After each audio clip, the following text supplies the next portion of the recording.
There's a point most people hit with AI. It's usually a few weeks in, and it's where everything starts to feel a little bit scattered. At the very beginning, it's exciting. There's kind of this sense of momentum. You try a few things, you get some results. Some of them are surprisingly good. And you start to think, okay, this might actually change how I work. But then something shifts. It's not dramatic, it's more of a subtle shift. Instead of feeling clearer, you start feeling pulled in different directions. Because what once worked didn't quite work the same way again. What looked good starts to feel harder to trust. And instead of building confidence, you start to accumulate questions. Welcome to episode 124 of Instant Expertise Marketing Plus AI. I'm Yvette Brown, co-founder of X Promos. I became an entrepreneur at 23 by starting a promotions agency with my then 29-year-old business partner, Shari Nomady. Together, we built campaigns for global brands for over 35 years, and today we're building decision confidence in the age of AI. We're doing this by keeping humans accountable, technology understandable, and outcomes measurable. So, what we consistently see at this point is this: people don't stop using AI, they actually will start switching, right? They start moving from one tool or one model to another. They go from one approach to another, from one prompting style to another. And every time they make one of those shifts, it feels kind of logical and it feels like they're making progress. Because if something isn't working consistently, the most reasonable conclusion is I probably just haven't found the right setup yet. And I'm Shari Nomady. You guys know that Yvette and I rarely think alike, but we do always come to the same conclusions, and that's even more so noticeable today as it relates to AI. What stands out to me is how automatic that switching becomes. There's almost no pause between noticing something feels off and trying to decide to do something new. It's not hesitation, it's a reaction. You see a gap, and your instinct is to solve it quickly. And because there are so many tools, so many updates, so many examples of what's possible, there's always something else to try. So you move on, and that movement feels productive. It feels like you're staying engaged, staying current, and staying in it. That's so very true, Shari. And that's what makes this kind of hard to recognize because it doesn't feel like you're stuck and you're Mhm. not really avoiding the shift. You're actually leaning into it. You're experimenting, you're testing, you're exploring. And from the outside, this can very much look like momentum. But internally, it often doesn't feel that way because while you're moving, you're not necessarily getting closer to something stable. Like we talked about, a couple of episodes ago, we all know in the marketing space is like when clients go from, getting more clear to kind of widening out in the hourglass, right? They're going the wrong way. You're not getting clear, you're getting out here. What you see is, you're actually seeing more, right? Because you're seeing stuff all over, but you're kind of understanding less. And you might be generating more outputs, but you're not really gaining any confidence in what those outputs mean. And that creates a very specific kind of tension because you're putting in the effort and you're seeing activity, but you don't have a clear way to interpret what's actually improving. So every new result becomes another data point and not necessarily a useful one. And you can't always tell if something is better or if it's just different. And over time, that makes it harder to trust your own judgment. Yeah, it's a really important point there, Shari, because this is where the complexity actually starts to build. Because now you're not just dealing with inconsistency inside one tool, you're dealing with variations across multiple tools. You've got different outputs, different formats, different behaviors, and you still don't have a clear way to evaluate them. And everything starts to blur again. And it all starts Mhm. to, kind of come into one big mass. So when something works, you actually don't fully know why. And when something doesn't, you don't really know why that is either, which means you can't really build on success and you can't really learn from failure. And that's when the loop really locks in. Because if you can't explain what's happening, then your only option is to try something else. So maybe you switch tools, or you adjust your prompts, or you start to follow a new workflow that someone shared with you. And every time there's this moment of hope, a sense that this version might finally click. And sometimes it almost does, which is just enough to keep you going. Yep, that's kind of how hope works sometimes, right? Yep. And that the problem though is that this is how this becomes a cycle and not a solution. Because what's actually happening underneath all of this, it's not really a tool problem, it's an evaluation problem. But tools give you something visible to change. They give you something concrete to focus on.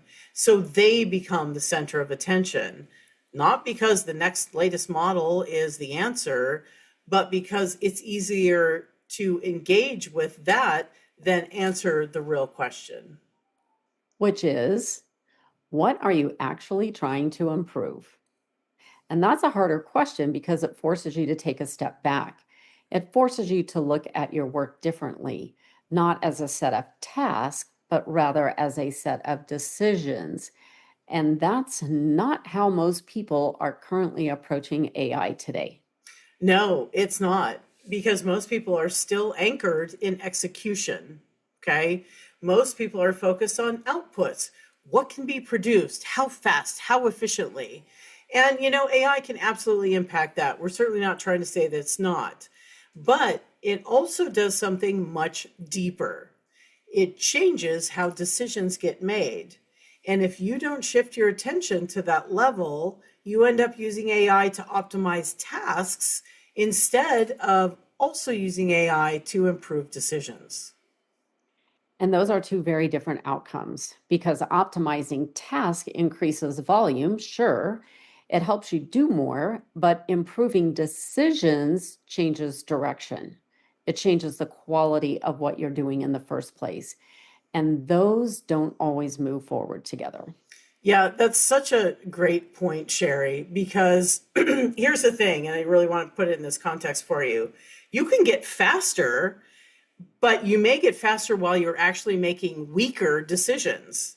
And Mhm. that's really the risk that doesn't show up immediately because speed feels like progress. And that is progress until you have to stand behind the outcome and you have to explain why something wasn't done in a certain way, or you have to defend the direction you chose. And that's where the gaps become pretty visible because you can't rely on the tool as your explanation. And you can't say, well, this is what AI gave us and expect that to hold up. You still have to own the thinking behind the decisions. That is such an awesome point, Sherry. You have to own the thinking behind your decisions. And that's really the shift that most people haven't made yet. And honestly, so many of our client conversations, as we're working through and helping them use AI in these new ways, it is forcing them to make decisions. It's forcing them not just to create a faster output for their newsletter or their blog or like something entirely different. It's forcing them to be clear about, why are we even doing this? Who are we trying to impact? And how does it affecting our own KPIs and what the organization's objectives are? And when we do that with AI, that's when we start to really get some amazing traction. But that's not what's happening. People are still asking, what can this tool do? As opposed to saying, what does better actually look like with this new model? And, Mhm. until that question becomes clear, everything else you're doing is unstable because you're moving, right? You're moving, but you don't have a clear reference point for whether you're moving in the right direction.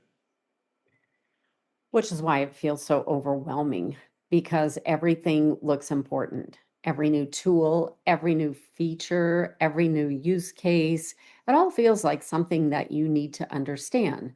But without a way to filter all of that, everything carries the same weight.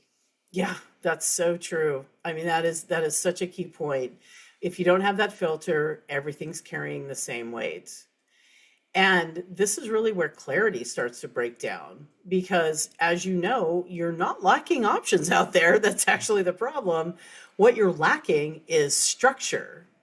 What you're lacking is a way to see where is value actually being created and where is it just activity. And that distraction is everything because once you see that, you don't need to chase every new thing. You can evaluate it, you can decide if it matters for you in your context and in your work. Yes, and that's what most people are actually looking for, whether they realize it or not. It's not more tools, it's more clarity. And, as you can probably tell, this is the point we keep coming back to. We see it often, regularly, every single day. We see it across teams, we see it across clients, we actually see it across our own work.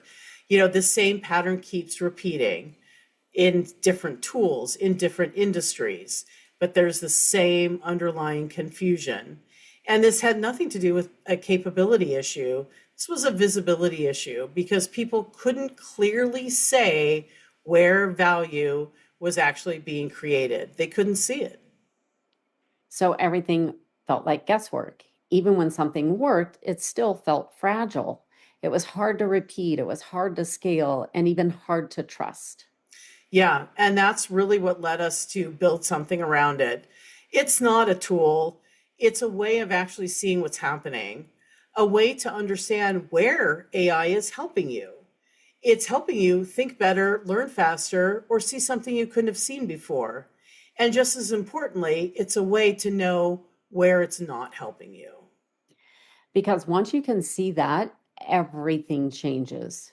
You will stop reacting and you will stop chasing. You will start ignoring all the noise around you. And instead, you will start making decisions from a place of clarity instead of from uncertainty. And honestly, it is so refreshing because it's a sanity saving change. And that's what our human AI value map was designed to do. It's really a way to orient yourself, right? Not around tools, but around value. So instead of saying, what should I try next? You actually can ask yourself, what actually matters to me here and what matters most? And once that's clear, the models and the tools, everything starts to fall into place. They become useful and not overwhelming. They become supports and not the center of the conversation. Yeah, that's really well said, Sherry. So, if you found yourself moving from tool to tool, trying to find something that finally clicks, it's not because you haven't found the right one, it's because the real question hasn't been visible yet. And once it is, you don't need to chase clarity anymore because you can build it. Yep, and we're going to put more details about that in the show notes. But next week, come back because we're going to break this down even further. Because once you see where value exists, you start to realize something else. There's only a few ways it actually shows up. And once you see those, everything simplifies. Yep, and we'll get more into that next time. Thanks for listening.